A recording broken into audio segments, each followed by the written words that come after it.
2 গোলে এগিয়েও জয় হাতছাড়া, শিরোপা স্বপ্নে বড় ধাক্কা আর্সেনালের।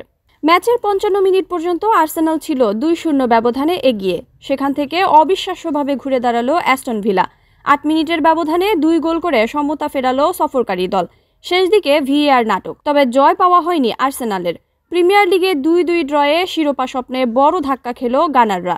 অ্যাস্টন ভিলার স্ট্রাইকার ওলি ওয়াটকিন্স আবারও আর্সেনালের বিপক্ষে ত্রাস হয়ে উঠলেন। তিনি এই সমতাসূচক গোল করে স্বাগতিকদের জয় বঞ্চিত করেছেন। গত মৌসুমে এমিরেটসে ভিলার কাছে ঘরের মাঠে হারের স্মৃতি মুছে ফেলার পথে ছিল আর্সেনাল, যখন গ্রেবিয়েল মার্টিনেলি এবং কাই হাভার্টস 2 অর্ধের মাঝামাঝি সময়ে কাছ থেকে গোল করেন। জয় পেলে আর্সেনাল শীর্ষে থাকা লিভারপুলের চেয়ে 4 পয়েন্ট পেছনে থেকে ব্যবধান কমাতে পারত, কিন্তু ভিলা ঘুরে দাঁড়ায় যখন ইউরি টিলেমান্স 60 মিনিটে হেড করে একটি গোল করেন এবং 8 মিনিট পর ম্যাটি ক্যাশের ক্রস থেকে ওয়াটকিন্স ভলিতে গোল করে সমতা আনেন। এরপর একটি উত্তেজনাপূর্ণ সমাপ্তি ঘটে।